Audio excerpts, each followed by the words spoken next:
Stand by to initiate release sequencer. On my mark.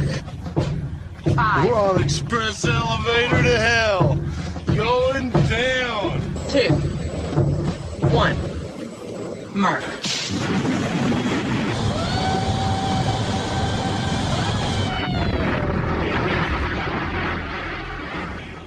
Hello, everyone. My name is Mark, a.k.a. Derringer. Today is Sunday, March 17th, and you're listening to episode 200 of the Instant Action Podcast, your weekly source for Planetside news and information. As always, I'm brought to you by great listeners like you via the Support the Show tab on instantactionpodcast.com.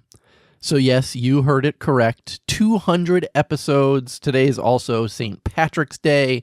So I hope you're all wearing your green. Right now, upstairs in my crock pot, I have my corned beef and cabbage dinner going. That will be ready much later on this evening, and I can't wait to dig into that. But otherwise, what's been going on with me besides prepping for my 200th episode of a podcast? The Division 2 came out. I don't know if you guys were aware of that. That came out this past Friday. You guys know that I upgraded my CPU recently, and by buying the 2700X, I got a free copy of The Division 2. So I've actually been playing quite a bit of that this weekend. In addition, I took part in the Emerald Clusterfuck 2 last night, which... it was okay. I played NC, and unfortunately, there didn't seem to be a lot of NC players participating. And the folks that I played with VCO. There were only a couple of us actually taking part of it. So I live streamed it, but it wasn't as good as it could have been. Like, I think that if I was part of some of the Vanu or the Terran Republic groups that were out there, you know, there were tons of them playing. But if you're listening, I guess watching this week's show on YouTube, I will include some of my highlights and lowlights from the Emerald Clusterfuck 2 on this week's YouTube version of the podcast. But other than that, it's been pretty quiet. I'm getting ready to bring my daughter back to college. Spring break is over for her, so I'll be driving her back later to college later today. So with that, what's in store for this week's show? Well, first, I want to actually muse about 200 episodes for a few moments and actually thank a bunch of you who have supported me over the years. But then after that, it's right back into Planetside news with the March 12th PC and PS4 game updates, followed by the March 15th PTS update, which actually brought some new stuff. And finally, I want to talk about some engineer suit slot and implant synergies that I found both helpful and interesting. So strap in as we hot drop into another episode of the Instant Action Podcast.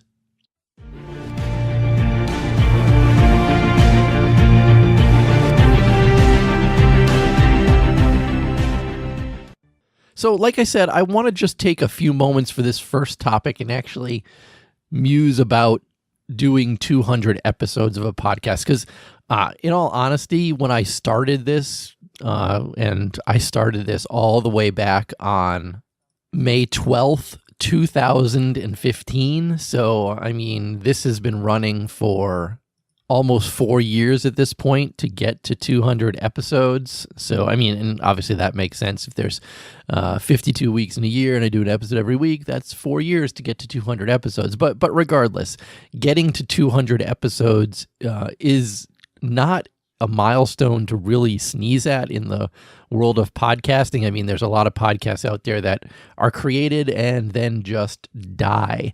And I think I really need to thank not only all the listeners out there, you guys that are listening to this show, but I need to thank the devs over at Planetside 2 specifically and Daybreak Games in general, because without them continuing to produce a game for 4 years that I want to sit at the computer and talk about, and not only talk about, but play, is a huge testament to me making it to 200 episodes. And I mean, you guys know I do this by myself. I like podcasting by myself.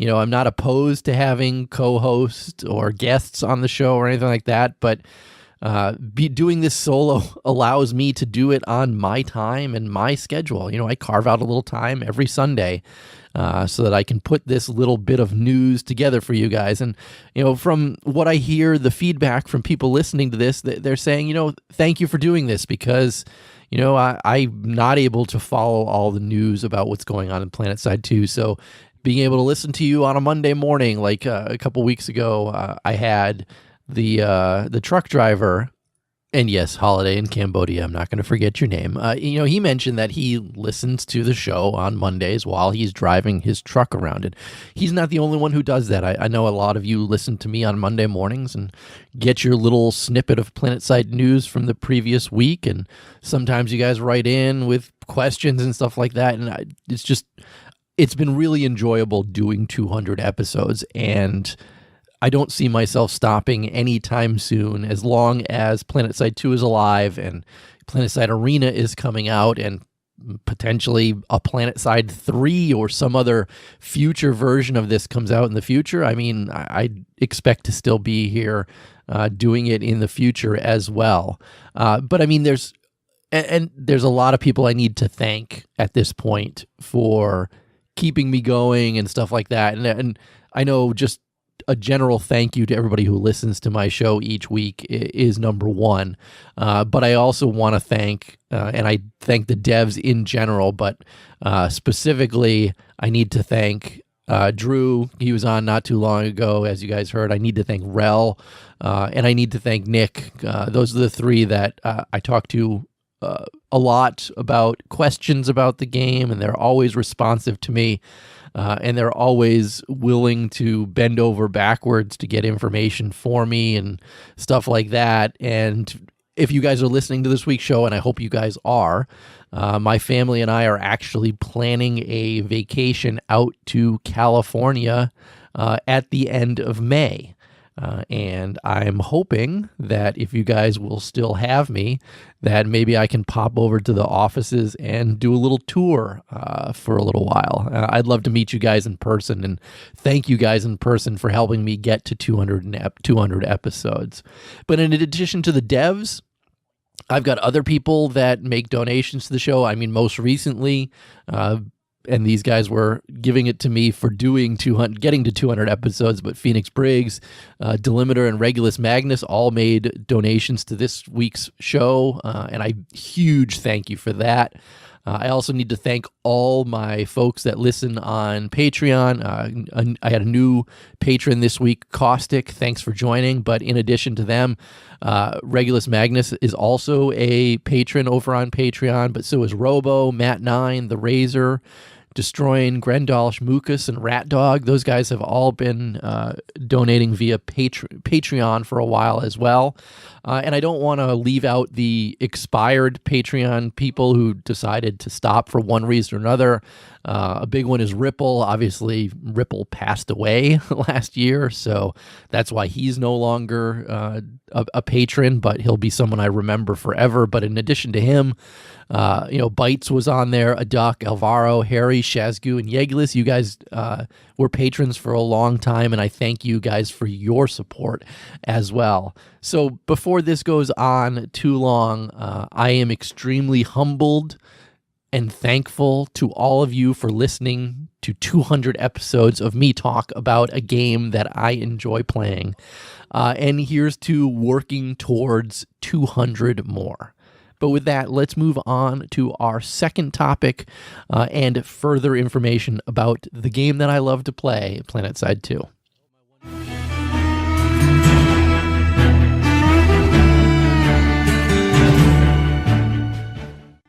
So as I said, March 12th, we got a PC and a PS4 game update. And unfortunately, when you're listening to this on Monday the 18th, unless you're a patron over on Patreon, you'll know that the first thing, the St. Patrick's Day event, which was the reason for this, has already expired because that ran from March 15th through March 17th. They offered double XP for all players, and they also brought back a lot of the limited edition holiday items. alongside some of the new ones. So if you guys remember last year, they had that Jackpot bundle where you got the Jackpot Decimator, which I use constantly. I love that thing. In addition to that, they have the gold bundle is actually on sale right now. That's got the gold bursters in it. It's got, what else does it have in it? It's completely slipping my mind what's in that right now. Besides the bursters, I think the gold armor is in there, and also there's the gold bumper for the harasser, I believe, is in there, and some other thing is in there as well. But if you like gold, that's certainly a bundle for you. But the new thing that they brought about this year is some new Jackpot Edition pistols that work for the Exceptional 2 directive. So on the Vanu Sovereignty, they jackpotted the Cerberus. For the new Conglomerate, they jackpotted the Desperado. And for the Terran Republic, they jackpotted the TX2 Emperor. Now, for me, I was kind of on the fence whether I wanted to buy them. First of all, I love them. But owning a Derringer pistol, I kind of don't use anything except the Derringer pistol on all of my characters. But good news for you, Daybreak Games. I did roll a new Terran Republic character recently to play with the B-Way guys, and he does not have the Derringer pistol, so I did go out and purchase the TX2 Jackpot Emperor so that I could have a special pistol over on my Terran Republic character. So when I play that, I will be rocking that going forward. In addition to these things, and again, double XP is going on right now. If you're on Patreon listening to this show tonight, you still have time to get in there and earn some double XP. But there were also some PS4 specific updates that dropped as well. And the first is that vehicle health numbers are now displayed as part of your HUD. And these changes and also changes have been made to the alert icon to draw more attention to it. And you can now toggle whether the minimap is fixed or not in your settings. They did also push out a bug fix for the PS4 in that territories will not continue to glow after warp gate stabilization. So again, just some small specific updates and additions for the PS4 were snuck in addition to the double XP event and the the new Jackpot pistols. I do love the Jackpot pistols. I love Jackpot in general. Green is my favorite color. Maybe that's something you guys didn't know, but green is definitely my favorite color. So that's why I wear my green dollar bill camo for the majority of my play sessions in every game. But being able to use a Jackpot Decimator is huge for me because it's green, and now having these Jackpot pistols in game, that's awesome. I love green. I'll be using them as much as possible. Get in if you missed out on them. Hopefully they will roll around again next year, and maybe we'll see some other Jackpot edition weapons when that rolls around. But with that, let's move on to the next update.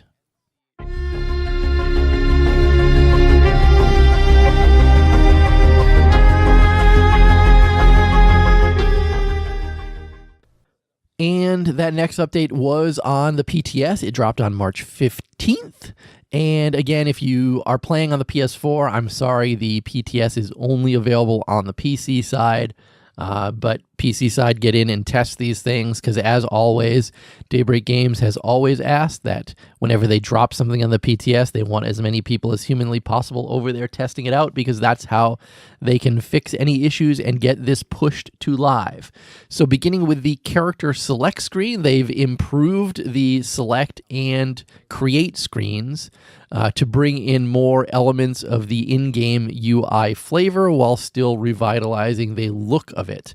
And just so you know, these will continue to be a work in progress as they polish it for live. Next, they made some changes to the continent stages. So now unstable warp gates are going to operate in 3 tiers. First, there's going to be a unstable single lane, which is as it is on live. There's going to be an unstable double lane, which adds an additional lane along the edges of the map.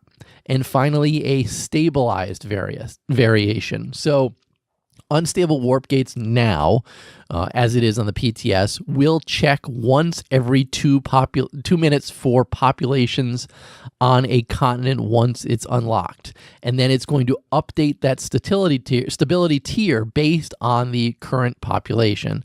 Now note, it can also skip tiers and completely unlock the continent at the 2-minute mark if enough players flood into the new continent at once.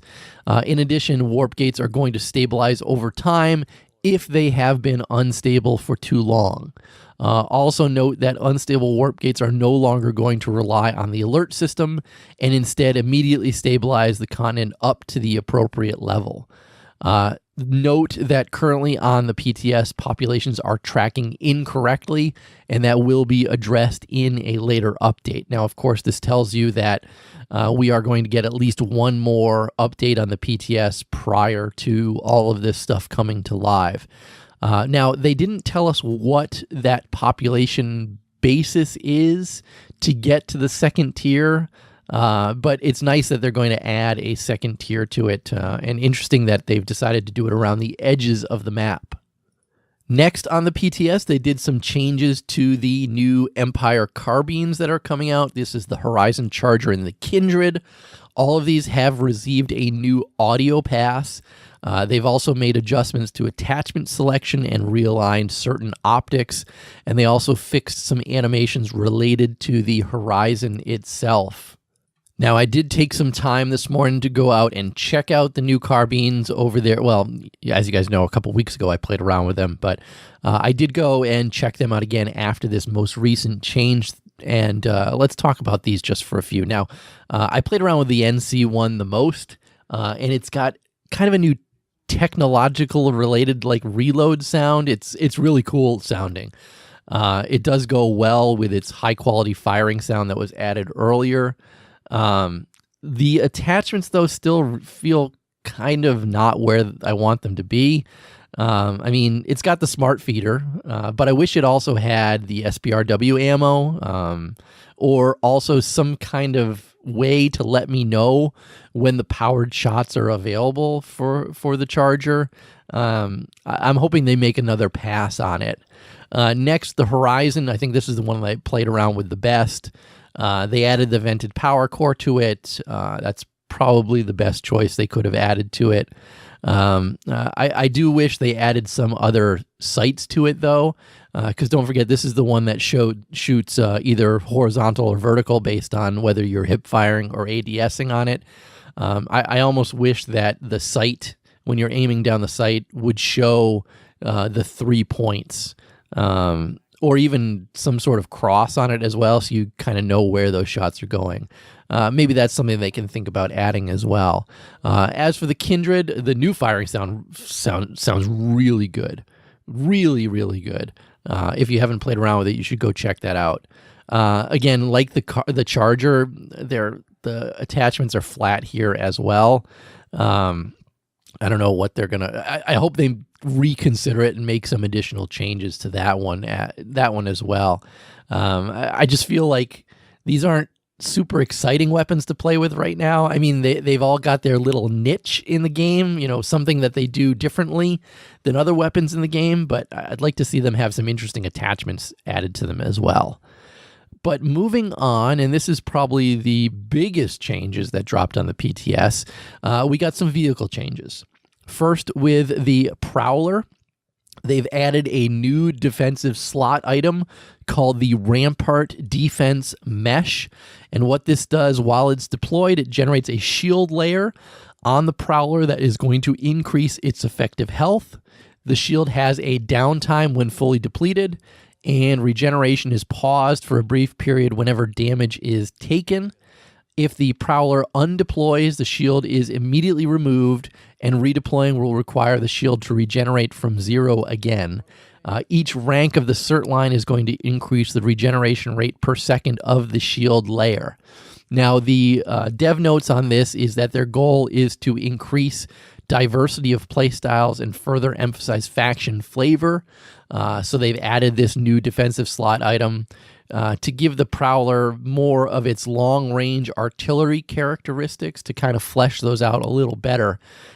Personally, reading this, it just sounds like they're giving the Vanguard shield to the Prowler, and it makes me feel like this is just going to make Prowlers sitting on a hill heshing targets more prevalent than they are today. But I'm willing to play around with this on PTS to see how it fleshes out before I give it a big thumbs down. Also, moving on vehicles, they've also made some changes to the Mag Rider, and this is something that Rel teased on Twitter earlier this week. This is regarding the Mag Burner utility slot. So rank 1 is now being integrated by default, and the Mag Burner skill line has become a passive part of the vehicle instead of living in the utility slots itself. They did add an additional rank to the Mag Burner skill line, and they moved the cost of each tier up a rank, as the first tier is now free. Costs are going to remain the same overall. In addition, they've adjusted the regeneration rates of Mag Burner for better scaling at lower cost ranges. Fuel tank recharges to full from 35, 30, 25, 20 now to 35, which is default, and then 28, 25, 22, and 20. The dev notes on this is that they felt the Mag Burner ability is important to the Mag Rider's overall feel, and with recent changes to how other vehicles perform, they felt like now was a good time to integrate this ability while taking time to refine the cert line. They did go on to say that it does leave the Mag Rider without a new Empire-specific ability, but they'll be posting ability candidates on PTS in later releases. I will say that I am 100% behind this change. I mean, it's Mag Burner is the only thing you should be putting in your utility slot. That's just my opinion. And we all know opinions are like assholes. Everyone has one. But that's my opinion. So it's good to see that they're going this route with Mag Burner. And I'm interested to see what potential candidates they have for replacing Mag Burner on the Mag Rider. Now, they also added another defensive slot to the Mag Rider, and this is the multi-directional exhaust. What this does is it further reduces the time to recharge the Mag Burner and also allows for limited horizontal strafe capabilities while Mag Burner is active. So just like the Rampart defense mesh, they wanted to add some faction-flavored defensive slot that has a noteworthy change to gameplay and can compete with other available defensive options. I know a lot of people are excited about this multi-directional exhaust on the Mag Rider itself. Now, in addition to those vehicle changes, they just had some other various bug fixes, changes, and additions. The most notable in here is that they made some performance improvements by touching some very fundamental parts of the code base. And they want you, of course, to let them know if there's anything out of the ordinary.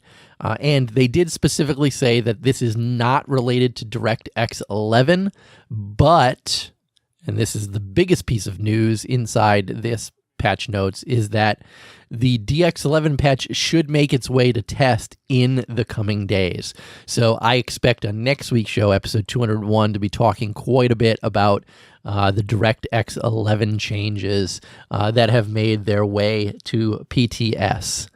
But there's your March 15th PTS update in a nutshell. Some interesting stuff. I'm pleased with the unstable warp gate changes. I don't think those are terrible. Every time I do unstable warp gate, though, it seems that we go right from unstable to stable. So I don't know how many times I'm going to see that tier 2 of double lane, but we'll see. I'm waiting for those carbines to come to live, but clearly they need one more pass before they're perfect. And I'm interested to see both this Rampart defense mesh and Mag Burner and multi-directional exhaust to come to live as well. They seem pretty fleshed out at this point. So I wouldn't be surprised if those are added to live sooner rather than later. But with that, let's move on to our last topic this week before we get into a little housekeeping.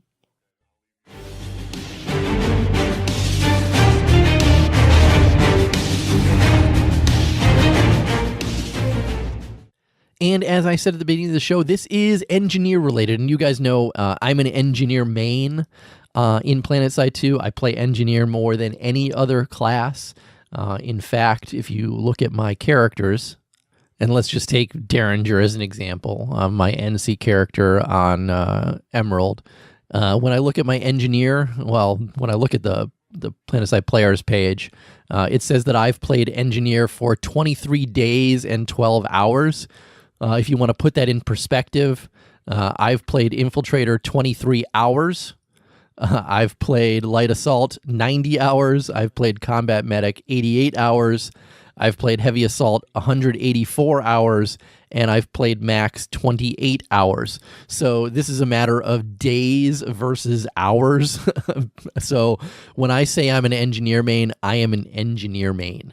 I play engineer more than any class. So when the Reddit users Balbo and KBS Milk had posted that they had tested engineer implant suit slot synergy, I was actually pretty excited. I actually even, Balbo, I gave you silver. So if you listen to this week's show, I'm the one who gave you silver. And they were interested in determining how the bonuses and resistances for engineers on a turret with Robotics Tech 5 and Jockey 5 would work, as well as how flak armor and nanoweave stacked with the bonuses from the implants themselves. So they actually did the math and did the work on testing the various variations and came to some conclusions. Starting with Jockey, they determined that it provides only plus 50% shield health. It doesn't receive any extra 20% bonus from other nearby jockeys. This results in Jockey 5 providing an effective shield health of 750. It has no effect on regular health, only shield health. The 20% shield health to nearby Engies without Jockey and a turret of Flash Riders does apply, but it doesn't stack with the bigger plus 50% from the Engineer with Jockey. Now moving on to Robotics Tech, they did find that it does stack with both flak armor and nanoweave. And it does result in some pretty decent damage reduction. Robotic Tech 5 adds plus 25% damage reduction from all sources. It stacks with flak armor, which gives plus 50% damage resistance from common explosives. This plus 75 damage resistance results in a total 4,000 effective health across both health and shields. Now for Nanoweave plus Robotic Tech 5, it varies for body and headshots, since Nanoweave does not reduce the headshot damage, but Robotic Tech does. This results in about a 45% damage reduction to body shots, giving 1,818 effective health. For headshots, you only receive the 25% damage resistant, resulting in 1,333 effective health just for shots to the head. If some of those shots end up hitting the body, obviously effective health goes up. So my one question out of this, and the one big thing that annoys the hell out of me in the game, is getting headshotted by a sniper while I'm sitting in a turret. So what is the most effective way to dodge that? So if you are in, let's say, if you're using Jockey 5 plus Robotic Technicians 5 and working on not being killed by headshots, and remember, Nanoweave doesn't come into play here, you have 500 hit points plus 750 shield hit points. That gives you 1,250 effective health. You get the 25% damage reduction for Robotic Tech 5. That gets 1,250 divided by 0.075. Gives you about 1,666.6 total effective health for a headshot.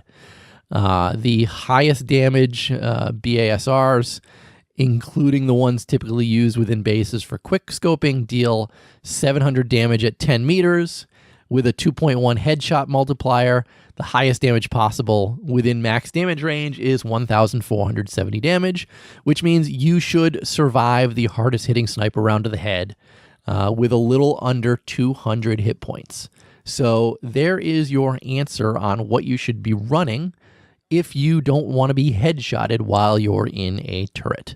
Balbo, this is the reason that I gave you silver. because that's the information that people need and the information that I particularly was looking for. So thank you for doing that. And with that wraps up the engineering information from this week's show. Again, the reason I talked about this is because I am an engineer main. I play engineer, like I said, so much. 23 friggin' days. I'm running on a month where I've played engineer continuously, and the fact that I only play a couple hours a night, a couple days a week, that really says a lot to how I play the game itself. So I know there's a lot of other engineer players out there which would find this information useful, and that's why I'm talking about it. But with that, let's move on to housekeeping this week. Housekeeping. Housekeeping. Come back later, please. Housekeeping. Not now. Housekeeping. Go away. I coming anyway?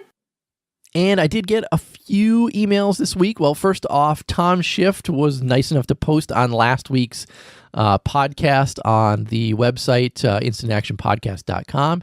And he wrote, hope this makes it to housekeeping next episode. Happy 200th Instant Action Podcast episode and happy many more.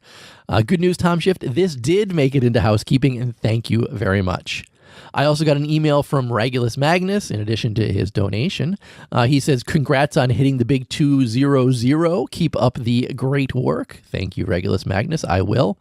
And finally, also from Delimiter, he wrote, thanks for all the great work that you do. I stopped playing for quite some time and just got back into the game. Listening to your podcast kept me up to date while I was busy with other things. Thanks again. Delimiter, thanks for the note. Thanks for listening. And I will keep doing it just for players like you. Again, I said at the beginning of the show, people like you is the reason that I continue to do this podcast. Not everybody has time to sift through Reddit every week, check the patch notes every week, see what's happening on the PTS, and they want a nice bite-sized half hour plus of someone explaining what's going on within Planetside 2 or Planetside Arena or anything like that. And that's the main reason that I do this podcast. So thanks to you for listening and supporting the show. I do really appreciate it. All right, that's going to be it for episode 200. But as always, how can you get in touch with me or the show? First, visit my website, www.instantactionpodcast.com. Like these guys did, please check out that support the show tab. Any donations you guys throw my way are greatly appreciated. You can also email me at instantactionshow@gmail.com. You can call me and leave me a voicemail at 347-4VM-4PS2. Those digits are 347-486-4772. You can also follow the show on Twitter, which is at InstActPodcast. That's where you'll get all the newest up-to-date information about what's going on and when shows are posted, etc. But in closing, if you've enjoyed the show, please leave me a review on your podcast listening avenue of choice, whether it's iTunes, Stitcher, Google Play, or anywhere else. Also, feel free to tell your friends and outfit mates about the show. But finally, thanks for listening and keep spamming that Join Combat, formerly known as Instant Action button. Derringer out.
So on the Instant Action podcast this week, and I listened to that, Derringer.